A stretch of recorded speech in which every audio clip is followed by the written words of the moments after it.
Lava Jato articulou apoio a Moro diante de tensão com a STF, mostram mensagens.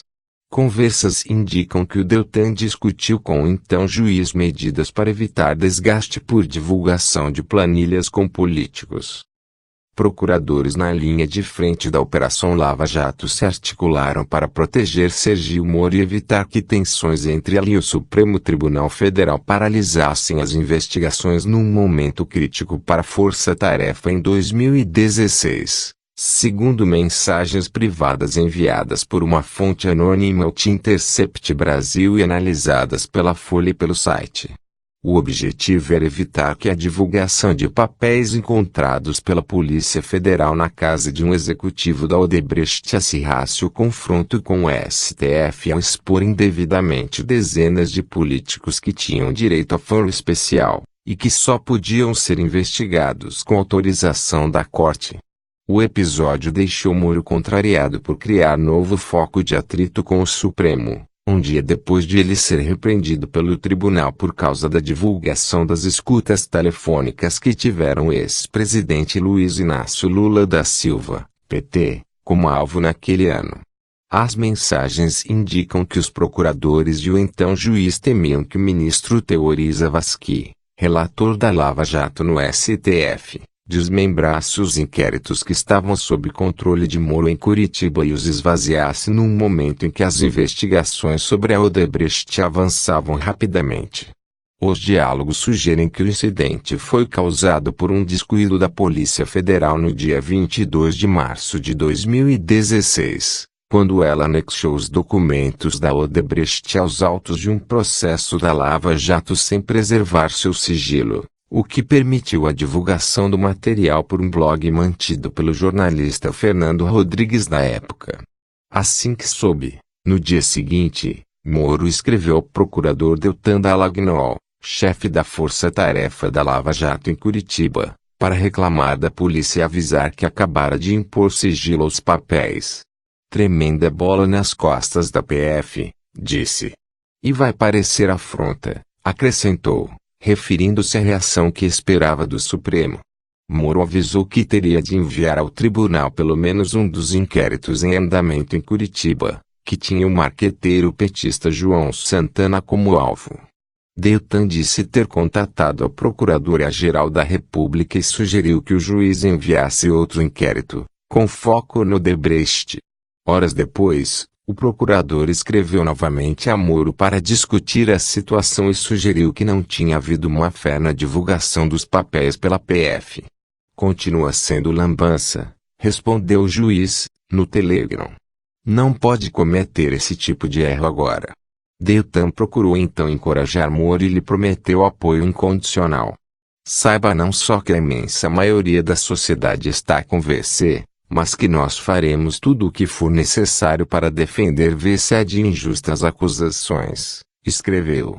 Moro disse que temia pressões para que sua atuação fosse examinada pelo Conselho Nacional de Justiça e comunicou que mandaria para o Supremo os 3 principais processos que envolviam Odebrecht, inclusive os que a Força Tarefa tinha sugerido manter em Curitiba. Deltan prometeu ao juiz que falaria com o representante do Ministério Público Federal no CNJ e sugeriu que tentaria apressar uma das denúncias que a Força Tarefa estava preparando. A medida permitiria que o caso fosse encaminhado ao STF já com os acusados e crimes definidos na denúncia. Os diálogos analisados pela Folha e pelo Intercept fazem parte de um pacote de mensagens que o site começou a revelar no último dia 9. O material reúne conversas mantidas pelos procuradores da Lava Jato em vários grupos do aplicativo Telegram desde 2014. O vazamento das mensagens expôs a proximidade entre Moro e a Força Tarefa e pôs em dúvida sua imparcialidade como juiz na condução dos processos da Lava Jato, obrigando-o a ir até uma comissão do Senado para se explicar na última quarta-feira, 19. Moro, que deixou a magistratura no ano passado para ser ministro da Justiça no governo Jair Bolsonaro, PSL, diz não reconhecer a autenticidade das mensagens obtidas pelo Intercept. considera sua divulgação sensacionalista e nega ter cometido ilegalidades na condução da Lava Jato, o que deve ser avaliado nesta semana pelo Supremo.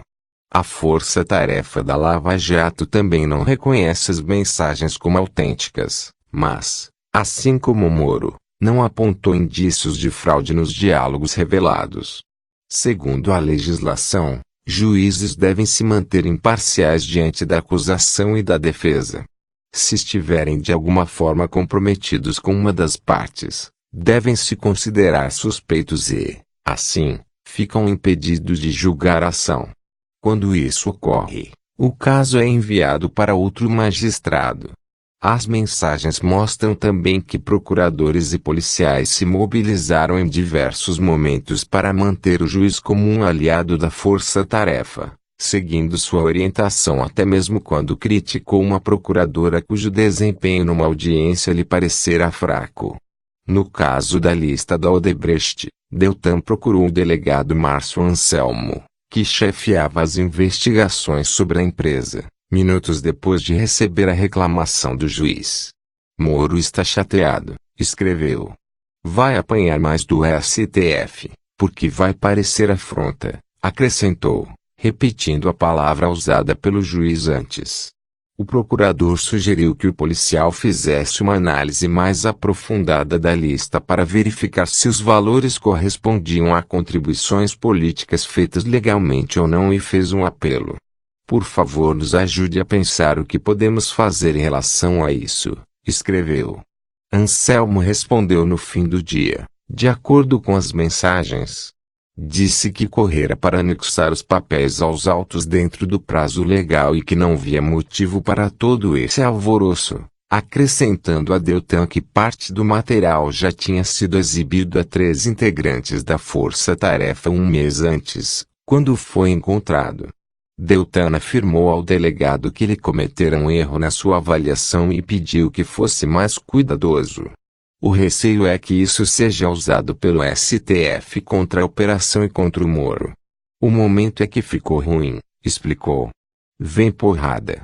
No dia seguinte, Moro pediu a Deltan que ajudasse a conter o grupo antipetista MBL, Movimento Brasil Livre, após um protesto em frente ao apartamento do ministro Teori Zavascki em Porto Alegre, em que militantes estenderam faixas que o chamavam de traidor e pelego do PT e pediam que deixasse Moro trabalhar. Não sei se VCS tem algum contato, mas alguns tontos daquele Movimento Brasil Livre foram fazer protesto na frente do condomínio do ministro, digitou Moro no Telegram, no fim da noite. Isso não ajuda evidentemente. Deltan disse que ia procurar saber, mas observou que talvez fosse melhor não fazer nada. Não sendo violento ou vandalizar, não acho que seja o caso de nos metermos nisso por um lado ou outro, disse. Mais tarde, o procurador disse que a força-tarefa não tinha contato com o MBL, e Moro não insistiu mais no assunto. Em 28 de março, após receber manifestação formal do Ministério Público sobre os processos, Moro mandou para o STF 2 inquéritos e uma ação penal que estavam em andamento em Curitiba, incluindo os autos com a lista da Odebrecht, para que Teori decidisse o que fazer com eles. O ideal seria antes aprofundar as apurações para remeter os processos apenas diante de indícios mais concretos de que esses pagamentos seriam também ilícitos, anotou em seu despacho. A cautela recomenda, porém, que a questão seja submetida desde logo ao egrégio Supremo Tribunal Federal. Em 22 de abril, Teori decidiu devolver os 3 processos a Curitiba, mantendo no STF somente as planilhas da Odebrecht que listavam políticos, que foram preservadas sob sigilo.